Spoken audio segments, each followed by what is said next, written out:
오늘 보신 말씀은 신약성경 158면에 요한복음 8장 12절부터 20절 말씀까지입니다. 요한복음 8장 12절부터 20절 말씀까지입니다. 요한복음 8장 12절부터 20절 말씀까지 우리 합독하여 읽도록 하겠습니다. 우리 같이 한 목소리로 읽습니다. 예수께서 또 말씀하여 이르시되 나는 세상의 빛이니 나를 따르는 자는 어둠에 다니지 아니하고 얻으리라. 바리새인들이 이르되 내가 너를 위하여 증언하니 내 증언은 참되지 아니하도다. 예수께서 대답하여 이르시되 내가 나를 위하여 증언하여도 내 증언이 참되니 나는 내가 어디서 오며 어디로 가는 것을 알거니와 너희는 내가 어디서 오며 어디로 가는 것을 알지 못하느니라. 너희는 육체를 따라 판단하나 나는 아무도 판단하지 아니하노라. 만일 내가 판단하여도 내 판단이 참되니 이는 내가 혼자 있을 것이 아니요 나를 보내신 이가 나와 함께 계심이라. 너희 율법에도 두 사람의 증언이 참되다 기록되었으니 내가 나를 위하여 증언하는 자가 되고 나를 보내신 아버지도 나를 위하여 증언하시느니라. 이에 그들이 묻되 내 아버지가 어디 있느냐? 예수께서 대답하시되 너희는 나를 알지 못하고 내 아버지도 알지 못하는도다. 나를 알았더라면 내 아버지도 알았으리라. 이 말씀은 성전에서 가르치실 때에 헌금함에 앞에서 하셨으나 잡는 사람이 없으니 이는 그의 때가 아직 이르지 아니하였음이로라. 아멘. 우리 좌우에 계신 분들 가족들과 인사 나누고 말씀을 나누었으면 합니다. 사랑하고 축복합니다. 2010년에 소천하신 옥하는 목사님이 이 생전에 생명의 삶이라고 하는 큐티집에 기고하신 글 가운데 일부분입니다. 그가 이렇게 기고하였는데요. 러시아의 문학자이자 노벨상 수상자인 솔제니친이 쓴 글을 보고 제가 큰 충격을 받았습니다. 50년 동안 러시아 혁명사 연구에 몸바친 그는 수백 명과 면담을 하고 수백 권의 책을 읽은 끝에 러시아 혁명에 관해 이런 결론을 내렸습니다.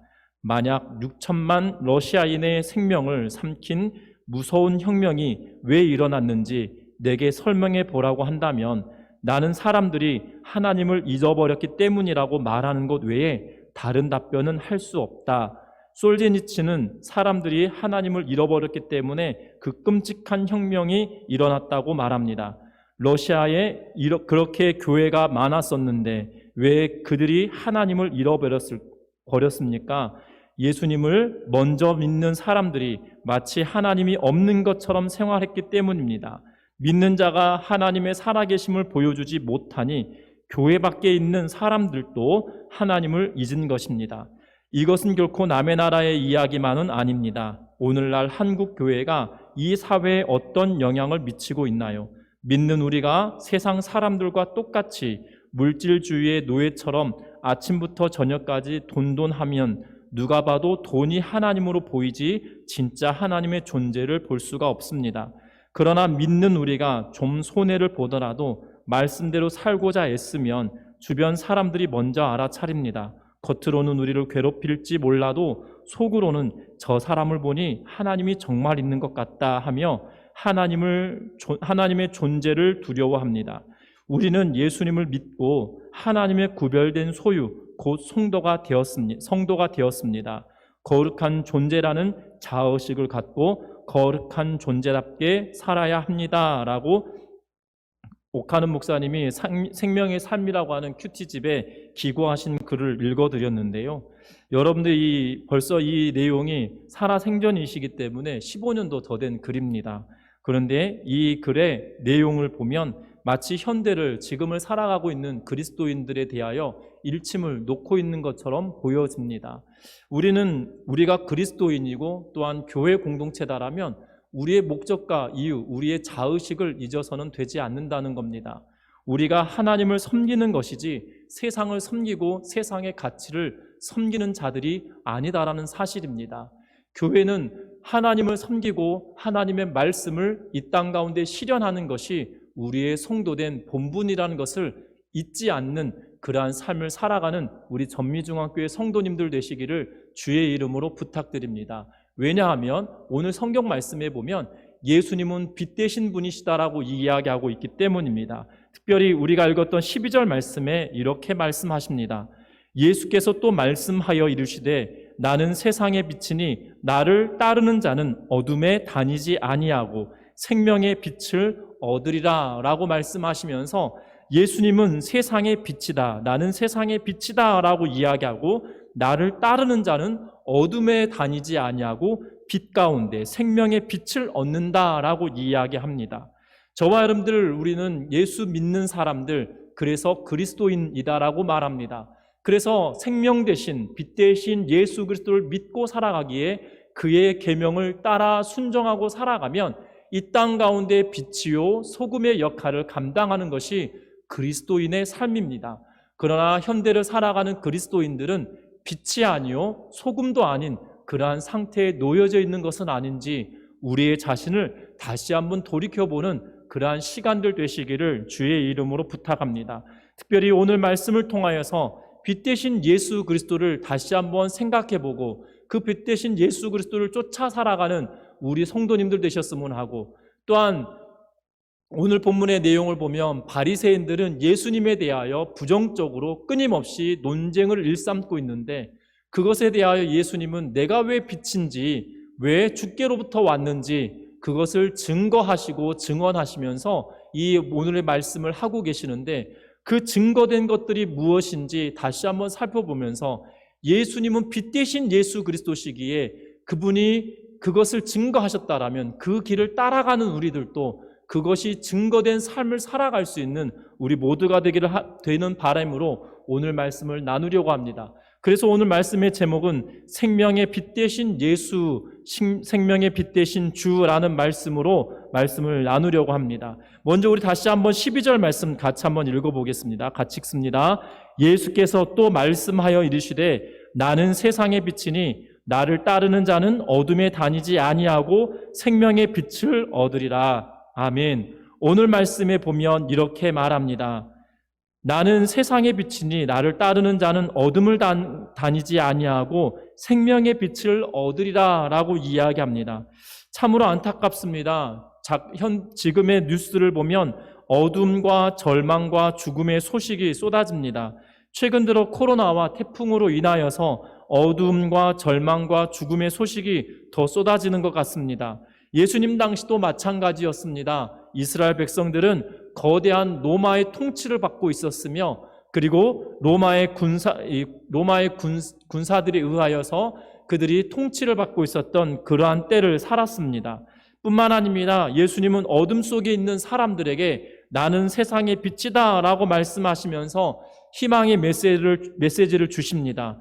그런데 사람들은 예수님께서 세상의 빛이다 라고 말씀하심에도 불구하고 그들은 그것을 깨닫지 못하고 오히려 빛 대신 예수 그리스도를 폄하하고 또한 미워하고 죽이려 하고 있는 그러한 모습을 성경은 이야기하고 있습니다. 그 이유는 다른 것이 아니라 그들에게 믿음이 없기 때문이고 어둠이 가득한 죄 가운데 그들이 살고 있기 때문이라는 것입니다.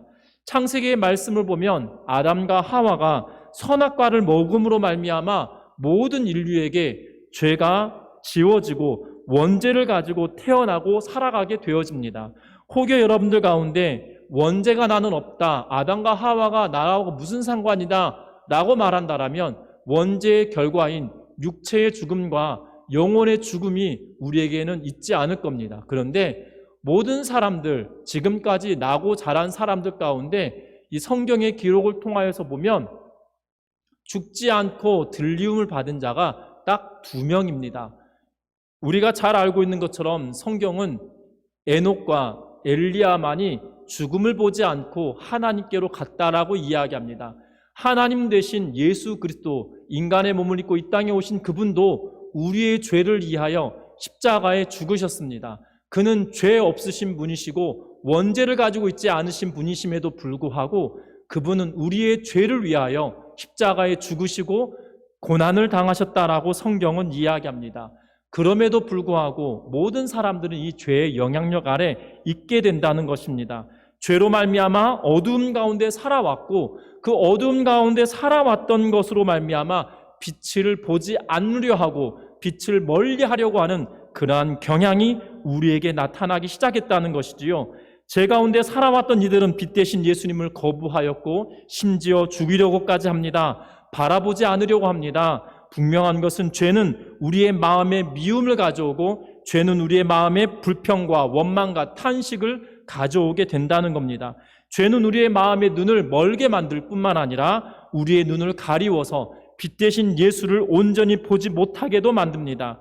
여러분들, 현대를 살아가는 우리들이 이러한 삶을 살고 있진 않은지 다시 한번 돌이켜 봐야 된다는 겁니다. 예수님께서는 분명히 빛 대신 예수 그리스도, 그리고 그분을 믿는 자들은 빛 가운데 행하는 자들이다라고 이야기하고 있음에도 불구하고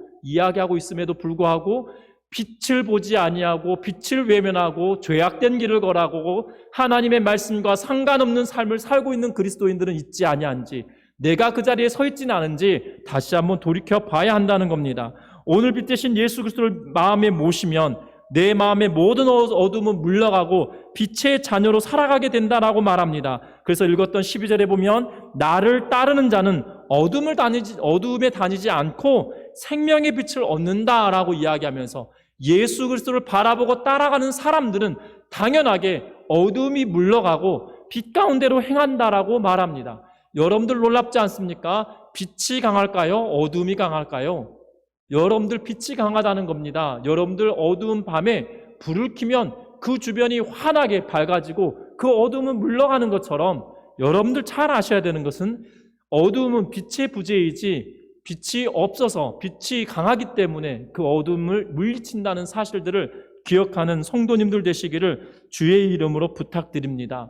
그러면 우리의 심령에도 마찬가지입니다. 빛 대신 예수 그리스도를 믿고 살아가는 우리들이기에 이 땅의 삶을 살아갈 때 빛된 길을 걸어가야 된다라고 우리에게 분명하게 말합니다. 그런데 놀라운 것은 오늘 예배소서 5장 8절과 9절 말씀 제가 읽어드릴 텐데요. 성경은 이렇게 이야기합니다. 너희가 전에는 어둠이더니 이제는 주 안에서 빛이라. 빛의 자녀들처럼 행하라. 빛의 열매는 모든 착함과 의로움과 진실함에 있느니라. 아멘. 저와 여러분들 잘 아셔야 되는 것은 예배소 교회 성도들에게 바울이 편지를 씁니다. 너희가 전에는 어둠이었더니, 너희가 전에는 어둠에 속한 자들이었다라고 말합니다. 그런데 이제는 주 안에서 빛이다, 빛의 자녀다라고 말합니다. 예수 그리스도를 믿는 믿음으로 인하여서 오늘 요한복음 8장 12절에 예수님께서 말씀하신 것처럼 나를 따르는 자는 어둠에 다니지 아니하고 생명의 빛을 얻는다라고 말씀하신 것처럼 바울도 주 안에서 빛이다, 빛의 자녀처럼 행해야 된다라고 우리에게 말씀하고 계시죠. 그러면서 그 열매에 대하여 말합니다. 빛의 자녀다라면 그냥 말로만 빛의 자녀다라고 말하는 것이 아니라 그 행동의 열매가 반드시 있다라고 말합니다. 뭐라고 말합니까? 모든 착함과 그리고 의로움과 그리고 진실함에 있다라고 말하고 있는 것을 보게 됩니다. 여러분들 빛 가운데 살아가고 있다라면 모든 착한 행실과 의로움과 진실함이 있어야 된다는 것이에요. 우리의 삶 가운데 정말 진실함이 우리에게 있고 또한 의로운 삶이 우리에게 남아져 있으며 또한 착한 행실이 우리에게 있는지 우리는 다시 한번 우리의 삶을 돌이켜보고 찾아보아야 된다는 겁니다. 여러분들 최근에 코로나 사태 이후로 안타까운 소식들이 참으로 많이 접하여지게 되는데요. 특별히 이 부각시키고 또한 집중하여서 그럴 수도 있겠지만 교회 다니고 신앙생활 하는 분들의 경로들을 이야기하면서 거짓말하였다라는 기사들을 우리가 너무나도 자주 접하게 되어집니다. 그러할 때마다 우리의 심령이 정말 안타깝고 죄송스럽고 사죄해야 되겠구나 싶은 생각들이 들 때가 더 많아지는 이때인데요. 여러분들 잘 아셔야 되는 것은 빛의 자녀면 빛 가운데로 행하고 빛의 열매를 반드시 맺어야 된다라고 말합니다. 모든 착함과 모든 의로움과 모든 진실함이 우리의 삶 가운데 충만하게 넘치는 빛의 자녀의 삶을 살아야 된다라고 간곡하게 이야기하고 있다는 사실이에요. 반면에 유다서 1장 16절 말씀에 이렇게 기록합니다. 뭐라고 기록하냐면 유다서 1장 16절에 제가 읽어드릴 텐데요. 이 사람들은 원망하는 자며 불만을 토하는 자며 그 정욕대로 행하는 자라. 그 입으로 자랑하는 말을 하며 이익을 위하여 아첨하느니라. 여기서 이 사람들은이라고 하는 사람들은 누구냐면 에녹 때에 말씀을 전하였던, 에녹이 말씀을 전합니다. 마지막 때가 돌아옵니다. 멸망하는 날이 돌아옵니다 라고 이야기합니다. 그랬더니 그 사람들이 그 복음을 듣고 뭐라고 이야기하냐면 원망하고 불만을 토하고 그들의 뜻대로 행하고 있다, 그들의 마음대로 행하였다라고 말합니다. 심지어 그 입으로는 자랑하는 말을 하고 이익을 위하여서 아첨하는 말을 하는 사람들이었다라고 말합니다. 여러분들 잘 아셔야 되는 것은 빛 가운데 살아야 되는 사람들과 어두움의 삶을 사는 사람들의 모습이 닮아져 있다라면 우리는 빛 가운데 사는 삶이 아니라 어두움 가운데 삶을 사는 것일 것입니다. 뿐만 아니라 어두움 가운데 삶을 사는 자는 어떠한 자들입니까? 빛 대신 예수를 따르지 않는 자들이라는 거예요. 여러분들 잘 아시고 우리의 심령을 다시 한번 조명하고 우리의 마음을 다시 한번 살펴보아야 된다는 거예요. 무엇을 살펴보아야 합니까? 내 삶의 행적 가운데, 우리의 삶의 이 걸음걸음 가운데 착함과 의로움과 진실함은 없어져 버리고 원망과 불평과 정욕대로 살아가고 우리의 입에는 자랑하는 말이 있고 우리의 이익을 위하여서는 어떠한 말이든 서슴지 않고 행하는 일이 우리에게 있지 않은지 우리의 삶을 다시 한번 돌이켜보고 점검해야 봐야 된다는 사실입니다. 믿음의 사람들이다라면, 하나님을 믿는 사람들이다라면, 예수 그리스도를 구주로 믿고 살아가는 사람들이다라면 우리의 삶이 모든 착함과 의로움과 진실함의 삶이 되어지기를 주의 이름으로 축원합니다. 세상에 에녹이 말하였던 복음과 에녹이 말하였던 삶에 대하여, 복음에 대하여 이야기할 때 외면하고 불평하고 불만하는 자처럼 보여졌던 이들에 대하여 유다는 콕 집어 이야기하고 있는데요. 우리가 이러한 동일한 삶을 살아간다면 복음을 밀어내는 바리새인들과 동일한 삶을 살고 있는 것이고, 또한 복음을 알지 못하는 사람들과 동일한 삶을 살고 있다는 것을 기억하면서 빛된 자다라면 빛의 삶을 살아가는 주의 백성들 되시기를 주의 이름으로 축원합니다. 그래서 이렇게 예수님은 선포합니다. 나는 세상의 빛이니 나를 따르는 자는 어둠에 다니지 아니하고 생명의 빛을 얻는다라고 우리에게 말씀하고 계시다는 사실이에요. 그러면 저와 여러분들 이렇게 선포하는 자들 되기를 주의 이름 부탁하는데, 나는 빛 대신 예수를 마음에 모심으로 빛의 자녀로 살아갈 것입니다. 나는 빛된 자녀로 삶을 살 것입니다. 모든 착함과 모든 의로움과 모든 진실함이 내 삶 가운데 배어나길 원합니다라고 고백하고 선포하고 주님을 붙들고 살아가는 삶이 우리 가운데 충만하시기를 주의 이름으로 부탁합니다. 빛 대신 예수 그리스도를 우리 가운데 모셔드리면 우리 마음에 차지하고 있던 어둠의 세력들은 물러가게 된다는 거예요. 저주의 세력도 물러가게 된다는 거예요. 공포의 세력도 물러가게 된다는 거예요. 그래서 우리 마음 가운데 마음의 안식과 평안이 찾아오게 됩니다. 여러분들 기억할 것은 밤이 지나면 아침이 오듯이 어둠은 물러가고 밝은 빛으로 말미암아 우리의 심령이 새롭게 되어진다라고 분명하게 말합니다. 그런데 우리의 마음 가운데 어둠의 싹시, 어둠의 열매가 여전히 남아있다라면 빛 대신 예수 그리스도가 내 안에 영향을 미치지 못하고 있는 것이고, 우리가 빛 대신 예수 그리스도를 모시고 살지 않고 있다는 것을 기억하시기 바랍니다. 그래서 빛 대신 예수 그리스도를 내 심령 가운데 모셨다라면 빛 가운데 행한다는 말을 구체적으로 삶 가운데 드러내는 삶을 살아가는 우리 모든 성도님들 되시기를 주의 이름으로 축원합니다. 잠깐의 이익과 잠깐의 즐거움과 잠깐의 이로움을 위하여서 아첨하는 말로 세상 사람들과 똑같은 행동을 한다라면 우리는 그리스도인이 아닐 수도 있다는 거예요. 그러하기에 저와 여러분들 우리의 삶을 다시 한번 꼼꼼하게 살펴보아야 된다는 겁니다. 내가 빛 대신 예수 그리스도를 모셔드리고 살고 있는지, 그래서 내 삶 가운데 착한 행실과 의로움과 진실함의 열매가 고스란히 남아져 있는지, 아니면 어둠의 자녀처럼, 빛된 자녀가 아니라 어둠의 자녀처럼 불평과 원망과 정욕대로 삶을 살아가는 것과 자랑의 말과 이익을 위하여서 우리가 어떤 말이든 쉽게 할 수 있는 그러한 존재의 삶을 살고 있지 않은지 살펴보면서 우리의 자신을 주님이 기뻐하시는 빛의 자녀의 삶을 살아가는 모든 성도님들 되시기를 주의 이름으로 축원합니다. 우리가 빛된 자녀이기에 빛의 자녀로서의 삶을 살지 않으면 우리는 둘 중에 하나인 거예요. 바리새인들처럼 예수님을 원망과 시기와 질투로 대하는 자들이든지 빛된 자들로 빛의 열매를 맺어가는 자들이든지 그것을 살펴보면서 빛된 자녀의 삶을 살아가는 은혜가 있기를 바랍니다. 뿐만 아니라 오늘 13절 말씀에 보면 바리새인들은 예수님을 계속적으로 공격하고 있는 것을 보게 됩니다. 13절 말씀에 이렇게 기록합니다. 바리새인들이 이르되 내가 너를 위하여 증언하니 내 증언은 참되지 아니하도다. 아멘. 바리새인들이 예수님께 말합니다. 네 말이 거짓말이다. 네 말이 참되지 않다라고 말합니다. 그럴 때 예수님께서 그들에게 바리새인들의 편견에도 불구하고 예수님은 당당하게 논리적으로 자신을 증거하고 계시는 걸 보게 됩니다. 그 와중에 끊임없이 바리새인들은 예수님께 질문 공세를 퍼붓으며 예수님이 잘못됐다, 거짓이다라고 말하지만 예수님은 세 가지 이유로 예수님은 내가 빛되다, 내가 빛된 자다라고 하면서 말씀하고 계시는 걸 보게 됩니다. 먼저 14절 말씀 같이 읽어봅니다. 예수께서 대답하여 이르시되 내가 나를 위하여 증언하여도 내 증언이 참되니 나는 내가 어디서 오며 어디로 가는 것을 알거니와 너희는 내가 어디서 오며 어디로 가는 것을 알지 못하느니라. 아멘.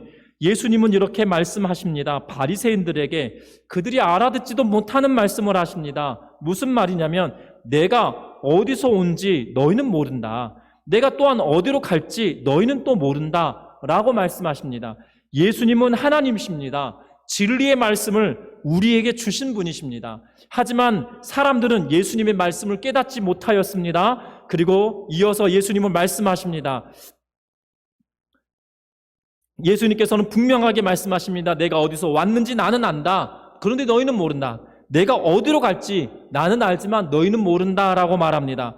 여러분들 잘 아셔야 되는 것은 예수를 따르는 이들은 예수가 어디서부터 왔는지 분명하게 알게 된다는 겁니다.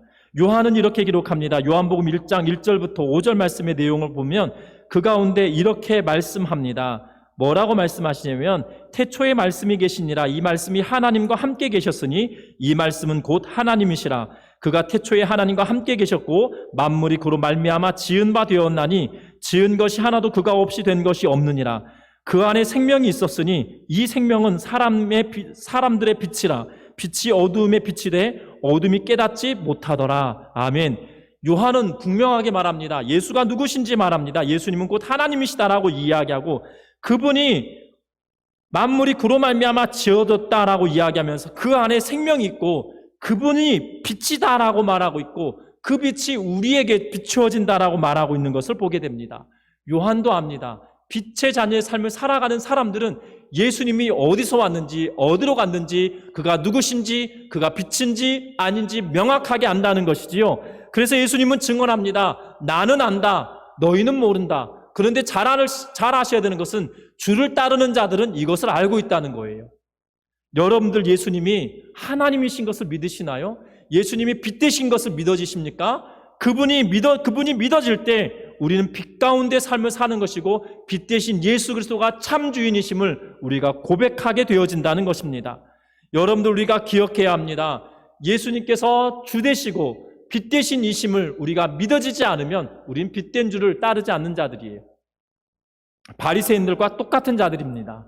예수님을 알지 못하고 말씀을 가지고 있음에도 불구하고 예수님이 그리스도이심을 알지 못하고 부인하는 자들이며 불평하는 자들이며 그를 죽이려 하는 자들과 다를 바가 없다는 것을 기억하는 성도님들 되시기를 바랍니다. 뿐만 아닙니다. 예수님께서 두 번째 이유를 말합니다. 내가 빛된 이유가 있다라고 말하면서 15절과 16절 말씀을 우리 같이 한 목소리로 읽도록 하겠습니다. 같이 읽습니다. 너희는 육체를 따라 판단하나 나는 아무도 판단하지 아니하노라. 만일 내가 판단하여도 내 판단이 참되니 이는 내가 혼자 있는 것이 아니요 나를 보내신 이가 나와 함께 계심이라. 아멘. 사람들은 육체에 따라 판단합니다. 그런데 오늘 말씀에 보면 예수님은 아무도 판단하지 않는다라고 말씀하십니다.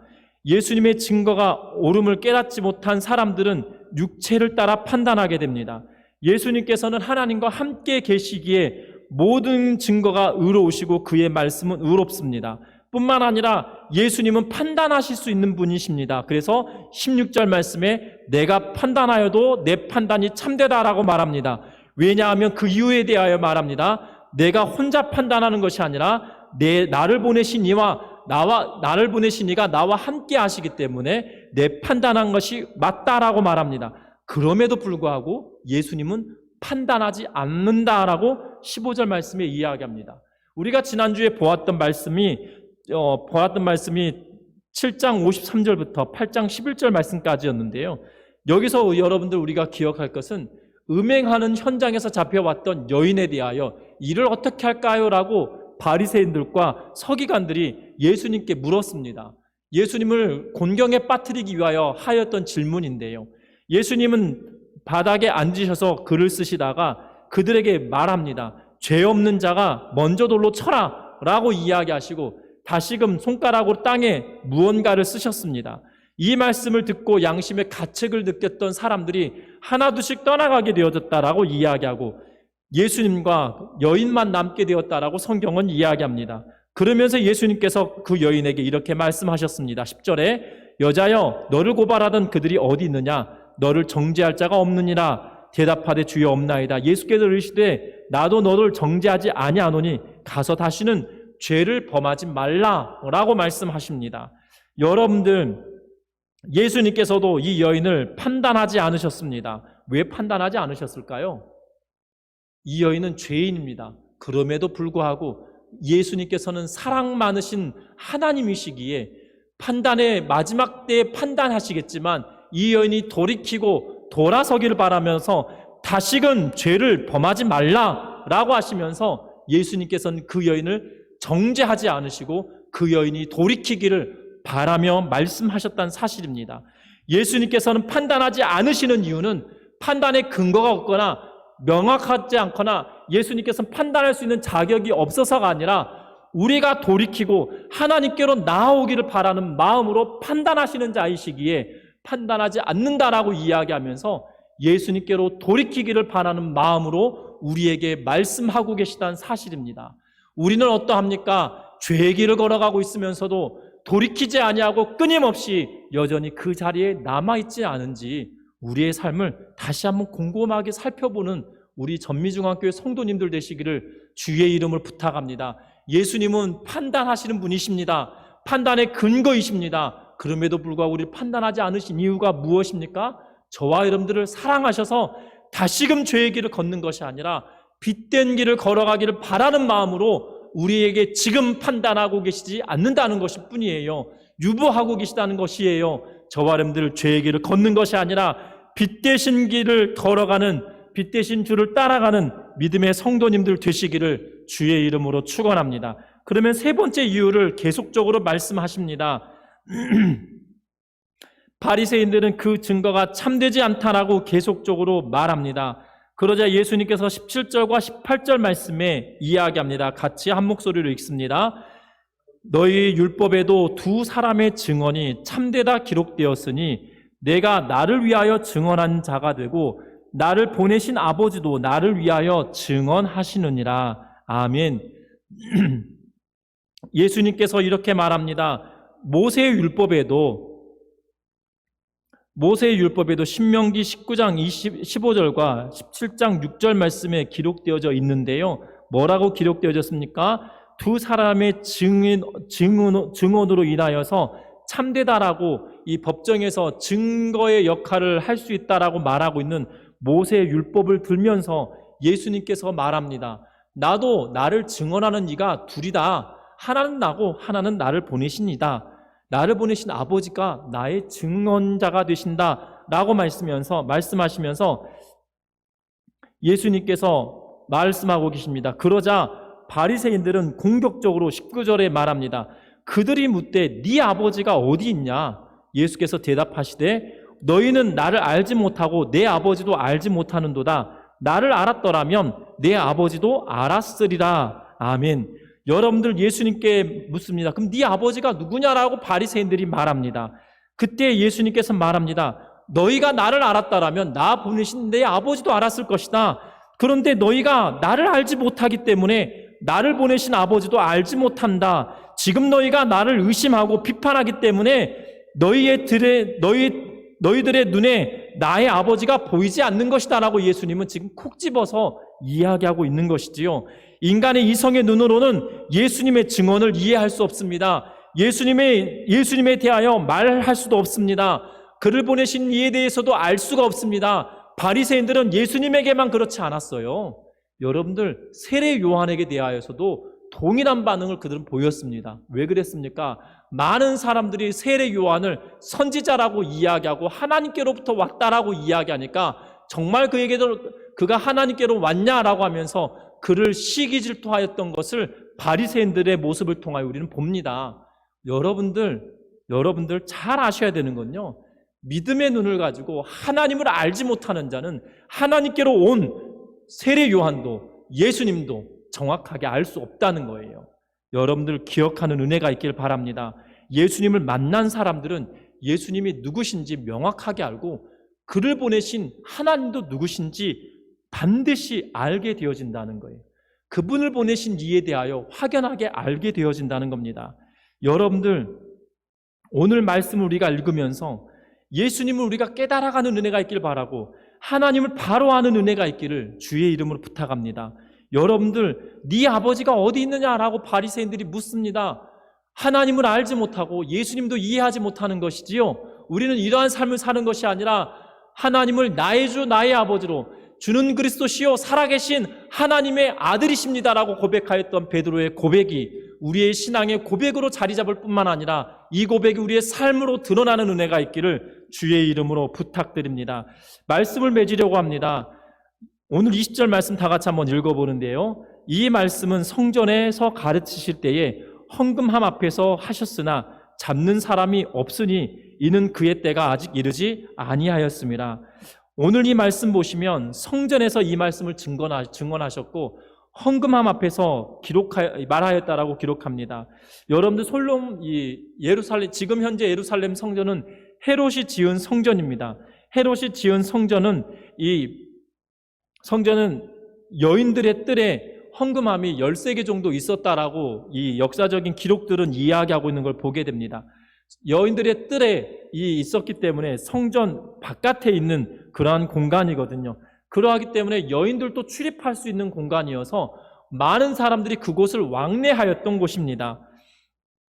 그래서 어찌 보면 예수님이 더 많은 사람들이 복음을 듣고 빛된 삶을 살기를 원하는 마음으로 선포하셨을 수도 있는데요, 그럼에도 불구하고 예수님이 이렇게 노출되었음에도 불구하고 예수님을 체포하는 사람들이 없었다라고 말하고 그 이유를 아직 고난받을 때가 되지 않았다라고 이야기하고 있기 때문입니다. 여러분들 잘 아셔야 됩니다. 잘 아셔야 됩니다. 왜냐하면 이 바리새인들과 정치 지도자들은 이 종교 지도자들은 결국 예수님을 잡아 죽이게 됩니다. 그때가 이르렀을 때에 그를 죽이게 되거든요. 왜 그렇습니까? 그들은 빛 가운데 삶을 살지 않는 이들이었기 때문이라는 겁니다. 여러분들, 빛 되신 주를 받아들인 자들은 빛된 길을 걸어가는 거예요. 그런데 빛 되신 주를 받아들이지 않는 자는 빛된 길을 걸어가는 것이 아니라 예수 그리스도를 죽이는 자리에 서게 된다는 것이에요. 여러분들, 우리는 어디에 서 계십니까? 빛된 자의 자리에 서 있습니까? 빛 되신 주를 죽이는 자리에 서 있습니까? 우리가 지금 현대를 살아가는 우리들이 어떤 자리에 서 있을 것인지 결단해야 될 때인 것 같습니다. 코로나19 사태로 말미암아 참으로 어려운 시대를 살고 있습니다. 일반적인 사람들도 고통스러워하는 삶을 살아가고 있습니다. 믿는 자들이 더 어디에 서 있어야 될지 이제 결단해야 될 자리에 서 있다는 것이에요. 우리는 기억해야 합니다. 주를 위해 살 것인지, 주를 대적하고 살 것인지, 빛된 길을 걷고 있는지, 빛되지 않은 길을 걷고 있는지, 빛의 열매를 맺고 있는지, 빛의 열매를 맺지 아니하고 어둠의 열매를 맺고 있는지, 우리의 삶을 돌이켜보고 살펴보면서 빛 되신 주를 바라보며 살아가는 은혜가 있기를 주의 이름 부탁합니다. 예수님은 그것을 증거하고 증명하며 우리에게 말하는데, 증거하시는 그것이 우리의 심령에 받아들여질 때에 우리는 하나님의 자녀임을 고백하게 된다는 것이고, 그 삶을 걸어갈 수 있다는 것이지요. 저와 여러분들, 이제 우리는 어떤 길을 선택하길 원하십니까? 빛된 자의 자리에 서서 빛 되신 주를 바라보고 빛의 자녀의 삶을 살아가는 우리 전미중앙교회 모든 성도님들 되시기를 주의 이름으로 부탁드립니다.